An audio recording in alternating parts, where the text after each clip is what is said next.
Who gave coalition forces in Libya the right to eliminate Gaddafi? Well, that's the question Vladimir Putin's been asking during an official visit to Denmark. The Russian premier also said NATO has effectively joined one of the warring sides in the conflict, and more responsible action should be taken instead. RT's Daniel Bushell joins us now live for this in Brussels. Daniel, so the Russian Prime Minister has effectively lashed out on the operation there in Libya.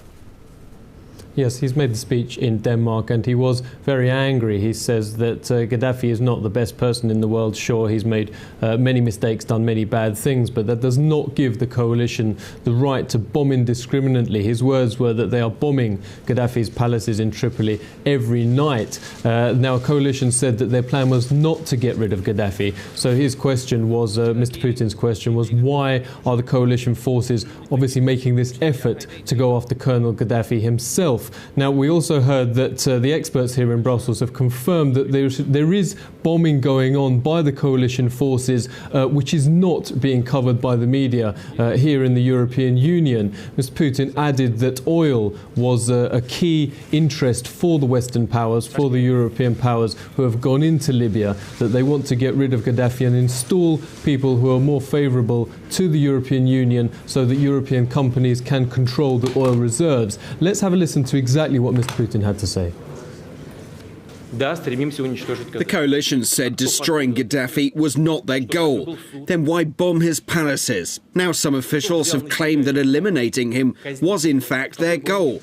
Who gave them that right? Did he have a fair trial? Returning to the no-fly zone, the bombings are destroying the country's entire infrastructure. When the so-called civilized world uses all its military power against a small country destroying what's been created by generations, I don't know if that's good.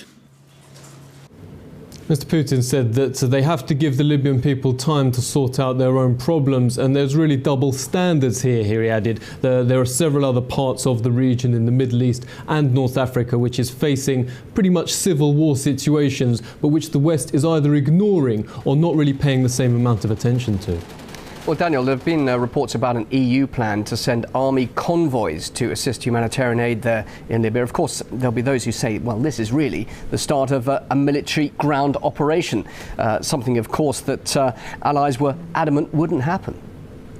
Yeah, absolutely. I heard these rumours for the first time a few weeks ago that the EU plans to send up to 1,000 troops under the guise of so-called humanitarian aid. Russia fears that this will be used to plan an invasion and to carry out an invasion of Libya on the pretext of supporting humanitarian aid to the Libyan people. The draft plan is called U4Libya. It's supported by the 27 member states of the European Union, prepared by them, and it provides for ground troops, in fact, to be deployed by the Western coalition.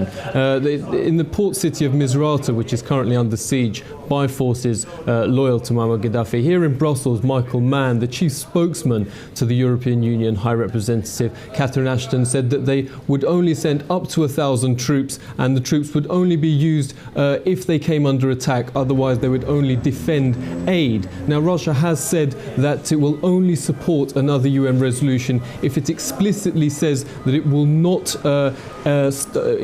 continue the violence, that if it ends the violence and starts negotiations, then that is the only condition under which they would support that. Now, I've been speaking to military analysts here in Brussels, and they confirm that ground troops are already in operation in Libya. This is not being covered by the media in the European Union, but troops are already in operation, and they are pushing forward in Libya with Colonel Gaddafi as the target.